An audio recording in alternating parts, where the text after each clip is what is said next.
State ಎಕ್ಸ್ಚೇಕರ್ನ ಕೊಡ್ಲಿಕ್ಕೆ ಬರೋದಿಲ್ಲ. Number 1. Okay. Number 2, ಅಲ್ಲಿ ಶಾಸಕರಿದ್ದಾರೆ. ಈಗ ಲ್ಯಾಂಡ್ ಗ್ರಾಂಟಿಂಗ್ MLA ಶಾಸಕರು 224 ಜನ ಇದ್ದೀವಿ. ದೆನ್ ಈ ದೇವಸ್ಥಾನ ಮುಜರಾತಿ ಶಾಸಕರಿದ್ದಾರೆ, ಎಲ್ಲ ಆಶ್ರಯ ಕಮಿಟಿ ಇದ್ದಾರೆ, ಎಲ್ಲ ಕಮಿಟಿಗೆ ಶಾಸಕರಿದ್ದಾರೆ. ಸಂದರ್ಭದಲ್ಲಿ ಆ ಶಾಸಕರನ್ನ ಇಗ್ನೋರ್ ಮಾಡಿ ಇನ್ನೊಂದು ಕಮಿಟಿ ಮಾಡೋದು ಅರ್ಥವಿಲ್ಲ. ಅಂದ್ರೆ ಶಾಸಕರ ಮೇಲೆ ನಂಬಿಕೆ ಇಲ್ವಾ ಅಂತಕ್ಕಂಥ ಪ್ರಶ್ನೆ ಬರ್ತದೆ. ಎರಡನೇದಾಗಿ ಇದು ಕಾನೂನು ಬಾಹಿರ. ದಯಮಾಡಿ ನೀವು ಯಾವ ದುಡ್ಡು ಕೊಡ್ತಾ ಇದ್ದೀರಿ? ಕಾಂಗ್ರೆಸ್ ಫಂಡ್ ಕೊಟ್ಟರೆ ನಮ್ದು ಇರೋದಿಲ್ಲ. Will welcome, that is their funder. Whereas this is state exchequer amount. ಇದು GDP ಕೊಡೋದು, ಟ್ಯಾಕ್ಸ್ ಕಟ್ಟೋದು ಎಲ್ಲವೂ ಇದರಿಂದ ಕಟ್ಟೋದು. ನೀವು ಇದನ್ನ ಆತರಿಗೆ ಕೊಡ್ತಕ್ಕಂಥದ್ದು ಕಾನೂನು ಬಾಹಿರ. ಹಾಗಾಗಿ ನಮ್ಮ ರಿಕ್ವೆಸ್ಟ್ ಏನಂದ್ರೆ ಇದನ್ನ ಕಮಿಟಿನ ತೆಗೆದಾಕಿ ಶಾಸಕರ ಮಾಡಿರೋದು ಅಧ್ಯಕ್ಷ ಶಾಸಕರ ಅಧ್ಯಕ್ಷ ಮಾತಾಡಿದ ಅವ್ರು ಆಗ ಎಲ್ಲ ವಿಷಯ ಹೇಳಿದಾಗ ಹೇಳ್ತಾರೆ, ಮಾತಾಡ್ತಿದ್ದಾರೆ ಅವರು ಮಾತಾಡಿದ್ದಾರೆ. ಆಗ ಅವರೆಲ್ಲ ವಿಚಾರ ಹೇಳಿದ್ದಾರೆ, ಅವರು ಎಲ್ಲ ವಿಚಾರ ಹೇಳಿದ್ದಾರೆ. ಸರ್ಕಾರ ಉತ್ತರ ಕೊಡ್ತಾರೆ.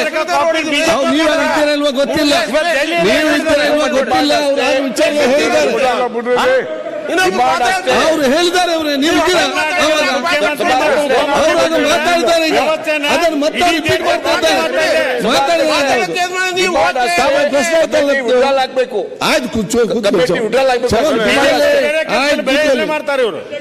ತಾವು ಆಗ ವಿಚಾರ ಹೇಳಿದ್ದೀರಿ. ಒಂದು ನಿಮಿಷ.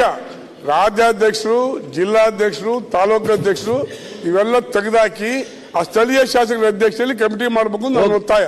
ರೈಟ್. ಅಧ್ಯಕ್ಷ ಒಂದು ನಿಮಿಷ.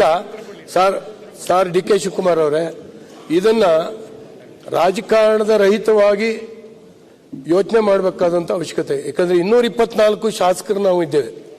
ನಾವು ಜನರಿಂದ ಚುನಾಯಿತರಾಗಿರ್ತಕ್ಕಂಥವ್ರು. ಈಗ ತಾಲೂಕು ಮಟ್ಟದಲ್ಲಿ ನಮ್ಮ ಮೇಲೆ ಒಂದು ಆಲ್ಟರ್ನೇಟಿವ್ ಕಮಿಟಿ, ಅವರು ಇವತ್ತು ತಹಸೀಲ್ದಾರನ್ನ, ಇಂಜಿನಿಯರ್ಗಳನ್ನ ಇವ್ರನ್ನೆಲ್ಲ ಕರೆಯೋದು, EOಗಳನ್ನ ಕರೆದು ಮೀಟಿಂಗ್ ಮಾಡೋದು ನಮ್ಮ ಎದುರುಗಡೆ. ಅದಲ್ದೇನೆ ಚೇಂಬರ್ ಅವ್ರಿಗೆ ಕೊಟ್ಟಿದ್ದೇವೆ. ಇದಲ್ದೇನೆ ಇದನ್ನ ನಾವು 224 ಜನ ಶಾಸಕರು ನಾವೇನ್ ಮಾಡೋದು? ನಮ್ಮ ಮೇಲೆ ಅಪನಂಬಿಕೆ ಇದೆಯಾ, ಅವಿಶ್ವಾಸ ಇದೆಯಾ ನಿಮ್ಗೆ? ನಾನು ಹೇಳ್ತೀನಿ, ಹೇಳಿ. ನಾವಿಲ್ಲಿ ಸಂಬಳ ತಗೊಳ್ತಾ ಇದೀವಿ, ನಾವು TAD ಕ್ಲೈಮ್ ಮಾಡ್ತಾ ಇದ್ದೀವಿ, ನಾವೆಲ್ಲ ಶಾಸಕರು. ಹಾಗಾದ್ರೆ ನಾವೇನ್ ಕೆಲಸ ಮಾಡೋದಲ್ಲಿ? ನಾವು ಇದನ್ನೇ ಮಾಡ್ಲಿಕ್ಕಾಗಿ ಜನ ನೀವು ನಿಮ್ ಗ್ಯಾರಂಟಿ ಸ್ಕೀಮ್ಗಳನ್ನ ಹೇಳಿದಿರಿ, ಅದನ್ನು ರಿವ್ಯೂ ಮಾಡ್ತಾ ಇದ್ದೀವಿ ನಾವು. ಅದರಲ್ಲಿ ಏನಾದ್ರು ತೊಂದರೆ ಪ್ರಶ್ನೆ ಇಲ್ಲ. ಎಲ್ಲವೂ ಆನ್ಲೈನ್ ಹೋಗ್ತಾ ಇದೆ. ಇಲ್ಲ. ನನ್ನ ವಿನಂತಿ ಏನು ಅಂದ್ರೆ, ಇವತ್ತು ನಿಮ್ ಸರ್ಕಾರ ಇರ್ಬೋದು, ನಾಳೆ ಇನ್ನೊಂದು ಸರ್ಕಾರ ಬರ್ಬೋದು. ಇದನ್ನ ಶಾಸಕರ ಜೊತೆಗೆ ಇನ್ನೊಂದು ಕಮಿಟಿಯನ್ನ ಮಾಡಿಟ್ಟು ಇಡೀ ಸ್ಟೇಟ್ ಎಕ್ಸ್ಚೇಕರ್ಗೆ 51,000 ಕೋಟಿ ನೀವೇ ಮೊನ್ನೆ ಇದರಲ್ಲಿ ಅನೌನ್ಸ್ ಮಾಡಿದಾಗ ಬಜೆಟ್ ನಲ್ಲಿ ಗ್ಯಾರಂಟಿಗಳಿಗೆ ಕೊಡ್ತೀರಿ. ಅದಲ್ಲದೆ ಸುಮಾರು 15 ಕೋಟಿಗಿಂತ ಜಾಸ್ತಿ ಹಣನ ಇದಕ್ಕೆ ಬಳಸುವಂತದ್ದು. ಉತ್ತರ ಕಾರ್ಯಕರ್ತರಿಗೆ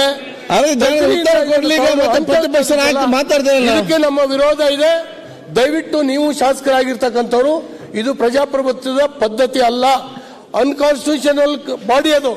ಅದನ್ನ ರದ್ದು ಮಾಡಿ ಶಾಸಕರಿಗೆ ಅಧಿಕಾರವನ್ನು ಕೊಡಬೇಕು ಅಂತೇಳಿ ನಾನು ಒತ್ತಾಯ ಮಾಡ್ತೇನೆ.